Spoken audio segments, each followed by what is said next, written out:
तो सैंक्शंस की वजह से जो भले वो S-400 का मिसाइल सिस्टम हो, भले वो AK-203 की राइफल्स हो और भले ये 11356 फ्रिगेट्स हो, इन सभी की डिलीवरीज कहीं ना कहीं अफेक्ट हुई हैं। नमस्कार दोस्तों, स्वागत है आप सभी का सुपर आईएएस पर। भारत के लिए एक अनफॉर्चुनेट खबर सामने आ रही है। भारतीय वायुसेना के द्वारा इस्तेमाल किए जाने वाले जो सुखोई एयरक्राफ्ट हैं, जिनको कि हम लोग पॉपुलरली Su-30 एयरक्राफ्ट्स भी बोलते हैं, उनके अपग्रेड्स में काफ़ी ज़्यादा दिक्कतें आ रही हैं बिकॉज ऑफ सैंक्शंस जो कि वेस्टर्न कंट्रीज के द्वारा रशिया के ऊपर लगाए गए हैं। आप लोग यहाँ पे देख सकते हैं, India's Su-30 MKI upgrade is hampered by sanctions against Russia. ये वाली खबर आज से 2 दिन पहले जुलाई 14 को पेश करी गई थी by the very famous magazine Indian defence research wing. बात करेंगे सुखोई 30 MKI एयरक्राफ्ट्स के बारे में, ऑल्सो डिस्कस करेंगे कि क्या प्रॉब्लम्स हैं अपग्रेड्स में जो कि यहाँ पे इन एयरक्राफ्ट्स को फेस करनी पड़ रही हैं, और इन जनरल भी बात करेंगे कि इंडिया की तरफ जो भी रशिया से आने वाली डिलीवरीज थी उनमें क्या क्या दिक्कतें हमें देखने को मिली हैं। चलिए शुरू करते हैं दोस्तों मेरे साथ। मेरा नाम है अनिरुद्ध। यदि आप लोग इस लेक्चर की PDF को डाउनलोड करना चाहते हैं तो यहाँ पर दिए गए टेलीग्राम चैनल के माध्यम से कर सकते हैं। इसके अलावा अगर आपने अभी तक हमारे चैनल को सब्सक्राइब नहीं किया है so please do that, so that आपको हमारी सभी वीडियो के नोटिफिकेशन टाइम टू टाइम मिलते रहें। सबसे पहले तो हम लोग सुखोई 30 MKI एयरक्राफ्ट के बारे में थोड़ा समझ लेते हैं। दोस्तों ये एक twin jet multi role air superiority fighter jet है जिसको कि रशिया के द्वारा डिजाइन और डेवलप किया गया है, और इसकी जो बिल्डिंग है वो बेसिकली इंडिया के HAL के द्वारा करी जाती है, वो भी भारतीय वायुसेना के लिए।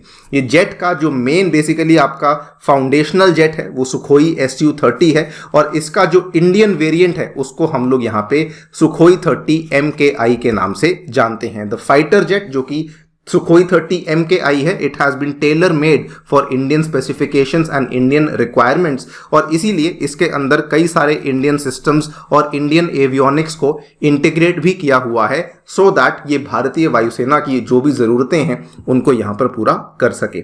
इस जेट की जो डेवलपमेंट है इट बिगैन इन 2000। उस टाइम पे इंडिया और रशिया के बीच में एक बहुत बड़ा समझौता हुआ था in order to manufacture 140 Su-30 fighter jets, और तब से लेकर अब तक हम लोगों ने दोनों ने मिलकर के इसके कई सारे यहाँ पर जो नंबर्स हैं उनको बना लिया है। जो पहला Su-30 MKI फाइटर जेट था इसको IAF ने एक्सेप्ट किया था सन 2002 में, लेकिन जो पहला फाइटर जेट था उसको भारत में असेंबल किया गया था सन 2004 में। अगर हम लोग लेटेस्ट अवेलेबल डेटा की बात करें तो जनवरी 2020 के अनुसार इंडियन एयरफोर्स के पास ऑलरेडी 260 के आसपास सुखोई 30 MKI जेट्स आपको देखने को मिल जाते हैं। आसान भाषा में कहें तो हम लोग ये कह सकते हैं कि भारतीय वायुसेना के लिए एक तरीके से ये हमारा मेन स्टे है, बिकॉज मुझे नहीं लगता कि इससे ज़्यादा हमारे पास कोई भी और जेट्स अवेलेबल हैं जो कि आज हमारी इंडियन एयरफोर्स इस्तेमाल कर रही हो। ये आप इसकी फोटो यहाँ पे देख सकते हैं। It is one of the most famous photographs of the Sukhoi 30 MKI जो कि इंडियन एयरफोर्स के द्वारा दोस्तों ऑपरेट करी जाती है।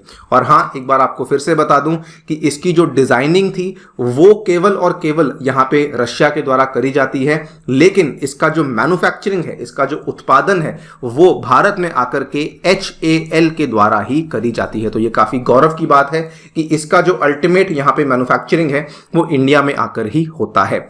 लेकिन इसमें एक प्रॉब्लम है कि जब भी इसके स्पेयर पार्ट्स की बात आती है, जब भी इसकी मेंटेनेंस की बात आती है, तो उस केस में अभी भी हमारी डिपेंडेंस रशिया के ऊपर बनी हुई है, और उसी डिपेंडेंस के चलते आज ये खबर सामने आई है हमारे लिए कि भारत को यहाँ पे थोड़ा झटका लगा है, because the Indian air force has been forced to defer an upgrade of a large number of Russian origin Sukhoi 30 MKI multi role fighters, because यहाँ पे कई सारे सैंक्शंस जो हैं वो रशिया के ऊपर लगे हुए हैं। तो हम लोगों ने यहाँ पे सोचा था कि हम लोग सुखोई 30 MKI एयरक्राफ्ट्स को यहाँ पे अपग्रेड करेंगे, लेकिन हम लोग यहाँ पे नहीं कर पा रहे हैं। फिलहाल के लिए हमें उनको यहाँ पे डेफर करना पड़ रहा है। और प्रॉब्लम क्या है? प्रॉब्लम वही वाले प्रतिबंध हैं, वही वाले सैंक्शंस हैं जो कि वेस्टर्न कंट्रीज के द्वारा रशिया के ऊपर लगाए हुए हैं। बेसिकली अपग्रेड में क्या होने वाला था, यहां पर 85 जो हमारे पास सुखोई 30 MKIs हैं, लगभग यहां पे 260 के आसपास हैं, उसमें से जो 85 सुखोई 30 हैं उसमें हमें जो existing multi mode dual frequency वाला जो रेडार लगा हुआ था, हमें उसको रिप्लेस करके एक एसा रेडार उसके अंदर ऐड ऑन करना था। एसा रेडार क्या होता है? एसा की फुल फॉर्म है एक्टिव इलेक्ट्रॉनिकली स्कैन्ड एरे। दोस्तों एसा रेडार बेसिकली एक काफी ज्यादा एडवांस सोफिस्टिकेटेड सेकंड जनरेशन का यहां पे रेडार माना जाता है, जो कि मल्टीपल फ्रीक्वेंसीज के ऊपर काम कर सकता है। इसके विपरीत अगर बात करें तो जो इससे कम पोटेंशियल वाला रेडार होता है उसको पेसा रेडार कहा जाता है, जिसमें P basically stands for passive electronically scanned array, जो कि केवल एक ही फ्रीक्वेंसी पे काम करता है, केवल एक single beam of radio wave को एमिट करता है। तो ये वाले जो 85 सुखोई 30 MKIs थे, हमें इसमें बेसिकली ये सारे के सारे रेडार्स चेंज करने थे, लेकिन बिकॉज ऑफ द सैंक्शंस हम लोग इनको चेंज नहीं कर पा रहे हैं। आई थिंक एक तरीके से ये भारत के लिए आई ओपनर भी है कि अगर हम लोग यहाँ पे जेट्स की मैन्युफैक्चरिंग भारत में कर पा रहे हैं तो हमें उसके स्पेयर पार्ट्स और उसके मेंटेनेंस के लिए भी किसी के ऊपर निर्भर करने की आवश्यकता नहीं होनी चाहिए। बल्कि अगर आप इसकी बिगर पिक्चर को देखेंगे तो ये कहानी केवल सुखोई 30 MKIs के लिए नहीं है। जब से रशिया यूक्रेन के बीच में तनाव शुरू हुआ है, तब से अगर आप देखेंगे तो सैंक्शंस की वजह से जो भले वो S-400 का मिसाइल सिस्टम हो, भले वो AK-203 की राइफल्स हो, और भले ये 11356 फ्रिगेट्स हो, इन सभी की डिलीवरीज कहीं ना कहीं अफेक्ट हुई हैं। आपके सामने है जो प्रोजेक्ट 11356 है, इसमें बहुत सारी फ्रिगेट्स थी, बहुत सारे जहाज थे जो कि इंडियन नेवी को मिलने वाले थे, लेकिन ये अभी तक नहीं मिले हैं। S-400 की जो डिलीवरी है, इसका पहला रेजिमेंट का जो डिलीवरी है वो तो हो चुका है, लेकिन बाकी के रेजिमेंट्स की डिलीवरी में काफी ज्यादा डिलेज देखने को मिल रही हैं। वहीं अगर बात करें AK-203 राइफल्स के प्रोजेक्ट को लेकर, तो ये वाला हमने जॉइंट वेंचर रशिया के साथ साइन तो कर लिया था, लेकिन साइनिंग होने के बाद इसकी प्रोडक्शन में बहुत ज्यादा हमें दिक्कतें महसूस हो रही हैं, all because of the sanctions जो कि आज रशिया के ऊपर लगे हुए हैं। बल्कि भारत सरकार इतना मजबूर हो चुकी थी कि हमको ये भी देखना पड़ा था कि कहीं हमें फ्यूचर में जाकर के रशियन आर्म्स के ऊपर डिपेंडेंस को कम ना करना पड़े, बिकॉज जो यूक्रेन में संकट चल रहा है उसके चलते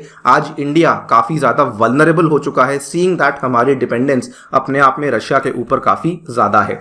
सो finally the question that we have to ask ourselves over here is कि क्या हमें हमारी डिपेंडेंस केवल रशिया के ऊपर ही नहीं, क्या हमें दुनिया भर के ऊपर डिपेंडेंस कम कर देनी चाहिए, और क्या हमें मेक इन इंडिया के ऊपर फोकस नहीं करना चाहिए, जिसके चलते हम लोग बाहर से टेक्नोलॉजीज का ट्रांसफर करवाएं और अल्टीमेटली उन चीजों को भारत में ही आकर के बनाएं, सो दैट हमारी डिपेंडेंस, फिर भले वो जेट्स हों, फिर भले वो जहाज हों, शिप्स हों, फ्रिगेट्स हों, फिर भले वो राइफल्स हों, फिर भले वो सबमरीन्स हों, उन सभी चीजों को लेकर हमारी डिपेंडेंस किसी भी और देश के ऊपर ना रहे। आप क्या सोचते हैं डेवलपमेंट के बारे में? डेफिनेटली बताइए कमेंट सेक्शन में। इसी के साथ आपसे लेता हूं विदा, लेकिन जाने से पहले बताना चाहूंगा दोस्तों, अगर आप लोग अपनी तैयारी को टेक्स्ट बुक के माध्यम से शुरू करना चाहते हैं तो टेक्स्ट बुक आपके लिए लेकर आया है इंडिया के बेस्ट यूपीएससी इंस्टीट्यूट्स, जिसके चलते आप एक सिंगल सब्सक्रिप्शन की मदद से अपनी तैयारी को घर बैठ के शुरू कर सकते हैं, जिसमें आपको स्टडी नोट्स, डाउट रेजोल्यूशन और मॉक टेस्ट भी अवेलेबल करवाए जाएंगे। इसमें आपको मेरे द्वारा भी ज्योग्राफी के लेक्चर्स अवेलेबल करवाए जाएंगे, और मुझसे पढ़ने के लिए आपको जो खर्चा आएगा that is only 30,000 rupees per annum. 20% का डिस्काउंट आपको मिलेगा अगर आप लोग मेरा स्पेशल कोड A2 सर इस्तेमाल करते हैं। इफेक्टिव कॉस्ट आपको पड़ेगी 24,000 rupees per annum. Thank you so much for listening, stay tuned and stay safe.